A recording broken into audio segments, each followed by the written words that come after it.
Vous écoutez RTL. RTL vous en parle déjà. Rémi Sulman. 8h16, bonjour Rémi. Bonjour Yves, bonjour à tous. Alors ce matin Rémi, vous nous parlez déjà d'une révolution numérique qui pourrait nous permettre demain de nous passer des banques ou bien d'acheter une maison sans notaire, bref de faire sans ces intermédiaires. Cette énorme révolution qui pourrait bouleverser nos vies porte un nom, la blockchain. Oui, vous vous souvenez Yves de la première fois que vous avez entendu le mot Internet? Oui. Eh bien, vous vous souviendrez de la première fois que vous avez entendu le mot blockchain, la chaîne de blocs en français.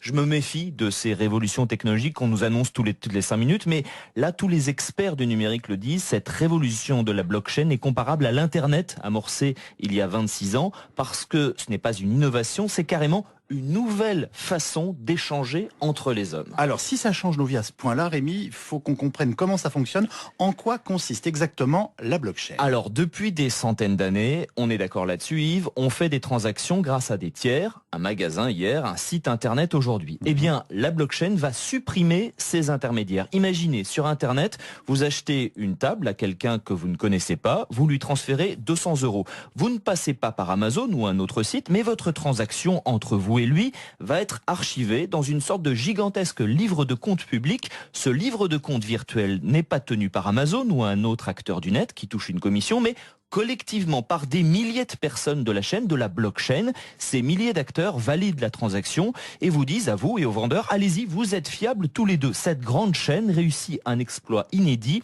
créer de la confiance entre deux inconnus sans intermédiaire. Mais attendez, si ce registre est public, n'importe quel petit malin peut en modifier les données. Alors non, aucun acteur ne détient ou n'a accès à la totalité de ce livre de compte. En fait, cette blockchain, c'est comme un immense puzzle qui est découpé, disséminé sur des milliers de serveurs. La preuve que vous avez payé ces 200 € contre une table reste dans la blockchain.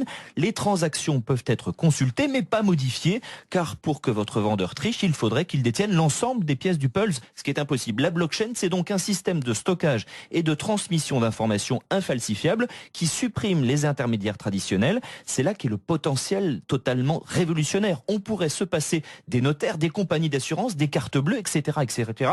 Le champ d'application est infini. Vous êtes donc en train de nous dire que les banques qu'on connaît peuvent disparaître et que Google peut lui aussi disparaître. Alors je vous annonce la mort de personne, moi. Mais ces acteurs ont effectivement du souci à se faire et ils cherchent déjà la parade, car certaines expérimentations de blockchain existent. Dans certains pays pauvres, on utilise par exemple le système pour établir des cadastres. La blockchain pourrait vraiment commencer à changer nos vies dans 10 ans. On va effectivement vers une nouvelle forme d'économie qui peut contourner les géants de la Silicon Valley, prédit Gilles Babinet, un des experts français du numérique les plus pointus.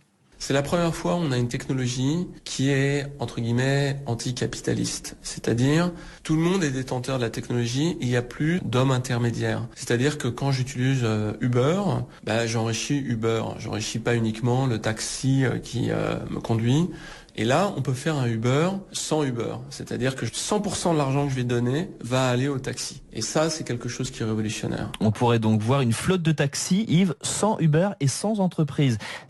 C'est révolutionnaire au point que Gilles Babinet pense, avec bien d'autres, que l'inventeur anonyme de la blockchain devrait recevoir le prix Nobel. C'est cette technologie qui a permis la création notamment de la monnaie virtuelle Bitcoins. Certains économistes dans le Wall Street Journal ont écrit que depuis 5 siècles, depuis l'invention des banques, la blockchain constitue l'innovation économique la plus importante. Et vous savez, le Wall Street Journal débloque et se déchaîne assez rarement. En tout cas, on va suivre ça d'extrêmement près. Vous étiez le premier, une fois de plus, à nous en parler.